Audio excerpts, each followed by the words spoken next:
Doug and Lois and their garden. We are going on a tour with Doug, and I just find this man so lovely. He's just a true gentleman, and there are so many stories woven through this yard. Every rock, every tree has a story, has a name, has a story behind the name.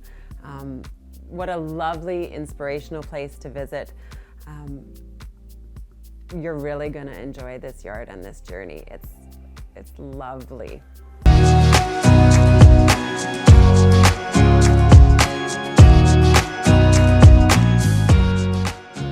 Okay, so here we are. Obviously, you've got this incredible water feature. Thank you. And you have all of these beautiful sitting areas. I have been fortunate enough to revisit this yard and enjoy. Lois does make the most perfect gin and tonic, and I did get to sit in this space, and it really truly is a lovely area to sit and listen to the water and enjoy a little bit of a beverage. And also the gin deck. Yeah, nice. Because we have a low slope roof, the sun sets. This is the last part of the sun in the evening, and so it's just a nice place to sit.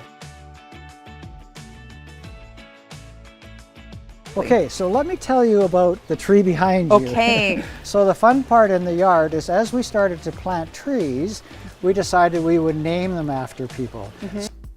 Again, do you know what's really interesting about this space is that all around them they are tearing down these lovely bungalows and putting up, two-story homes.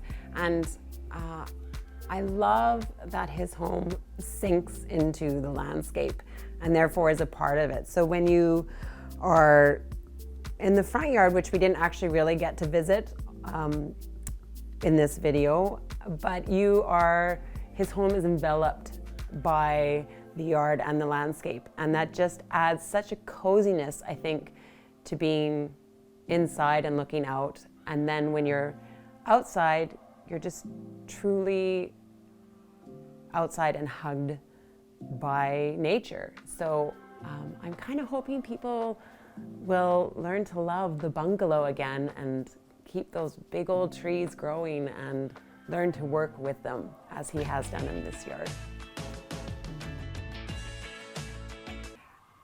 What's so interesting about yards and people who create their own spaces is you can really see other cultures and other parts of the world that have inspired them and how they bring that into the landscape, and then how it intermingles with things that are just native to our land. So grasses mixed in with sort of a bonsai tree, an island of rock, the water features. It's just what's so fantastic about gardening is you can intermingle all of the different inspirations that you have and just create something that is all your own.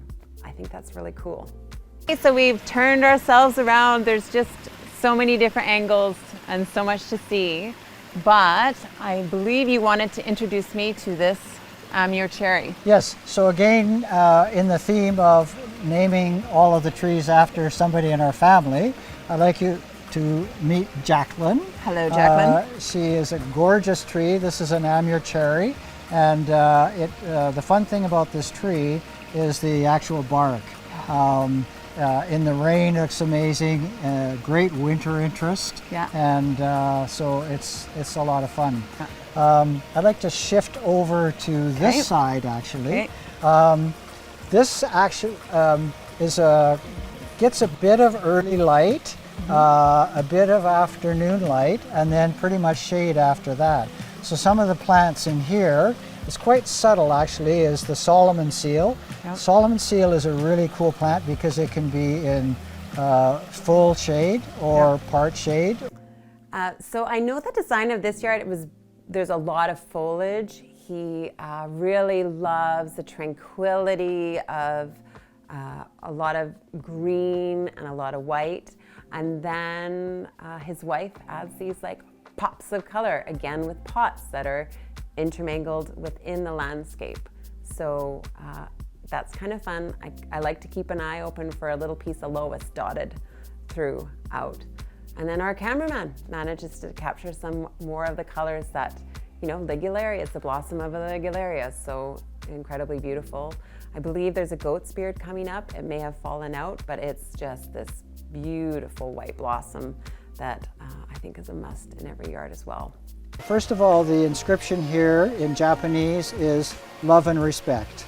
And for us, that's what we created as the family mantra with the grandchildren. Yeah. And they totally get that idea, and we actually talk about that all the time.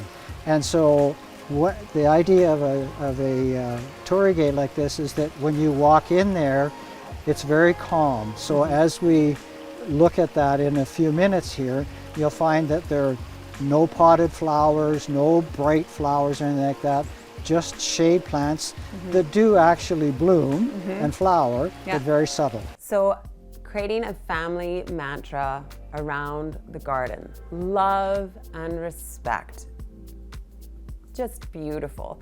And when you do enter this shade garden, it brings everything down. You do find a sense of serenity. It's a really beautiful, relaxing place to be. What I think is so great about this yard, if I were to conclude this tour, is just these special rooms and spaces to sit and contemplate and enjoy what you've created with your friends and your family. It's a garden experience, and what a wonderful way to live.